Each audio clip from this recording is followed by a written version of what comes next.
Yan, magandang hapon po mga kaninong. Original pa ba ang tangkeng ginagamit nyo? So yan, dapat alam nyo to. So ito guys, yung isang example ng tangke na hawak-hawak ko ngayon. Dito nyo po malalaman kung original pa ba ang tangkeng ginagamit niyo. Paano? Siyempre, dapat alam nyo to. So ito pong cut na to, dapat nasa gitna. Yan po yung original na tangke natin na ginagamit. Ang cut po niya nasa gitna. So kung makakita po kayo na ang cut nandito sa taas or nandito sa baba, hindi na po original yan ginagamit nyo. Ibig sabihin po yan, double cut na po yan. Na-repair na po yan. So, yung pong putring niya, dapat maganda pa din.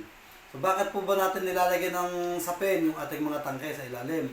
Halimbawa po, ang inyong lagayan ay tiles. Pinalalagyan natin ng sapin. Bakit po natin pinalalagyan ng sapin? Para po hindi magkaroon ng kalawang yung inyong tiles na ginagamit. Ano po? Yung inyong sahig. So, kung halimbawa naman po ang inyong lagayan ay lupa lang, bakit po natin pinalalagyan ng sapin? So, yun naman po, pinoprotektahan natin yung putring nitong ating tangke. So, yun po yung importante. Hindi po totoo yung sinasabi po ng iba na kaya po natin nilalagay ng sapin para po tayo ay makatipid. Hindi po sa ganun yun. Kasi ang ating pong tangke dumadaan po sa quality test o quality standard ng planta. Lagi po yan chinecheck.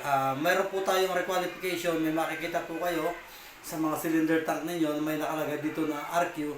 Yun po yung requalification ng tangke. Na yun po ay titingnan nila kung kailan po yung expiration ng tangke. At once na dumating na po yung date na pwede na pong palitan yung tangke, kahit po maganda pa yung ating cylinder tank, maganda pa yung kulay, pero once na dumating po yung requalification date natin, yun po talaga ay papalitan na. So dapat po alam niyo yan guys. So yung pong paglalagay ng sapin sa ilalim ng tangke sa mga bahay po natin, ang purpose po nito para maprotektahan yung putring at saka po yung paglalagay po ng sapin do sa mga tiles na ginagamit natin ay hindi po rin nagkakaroon ng kalawang or mancha yung ilalim nitong pinaglalagay ng tangke natin nito. So yun guys, ito po yung isang basehan o isang example para po malaman ninyo na original pa yung tangke ginagamit niyo. Dapat po yung cut niya ay nasa gitna. Hindi po nandito, hindi po nandito. Kung maka-encounter po kayo na ang tangke, nandito po yung cut at saka nandito, ibig sabihin po niyan ay na-repair na po yan. Double cut na po ang tawag doon. So yan po guys, sana po ay nakatulong sa inyo itong tips na binibigay ko sa inyo sa ngayon. Kasi napaka-importante po ito na dapat po ay alam ninyo. So wag po kayong magsasawang sumuporta at kung hindi pa po kayo nakapollow sa aking account, please po pakipollow niyo po ako para po updated kayo sa mga panibagong videos na i-upload ko.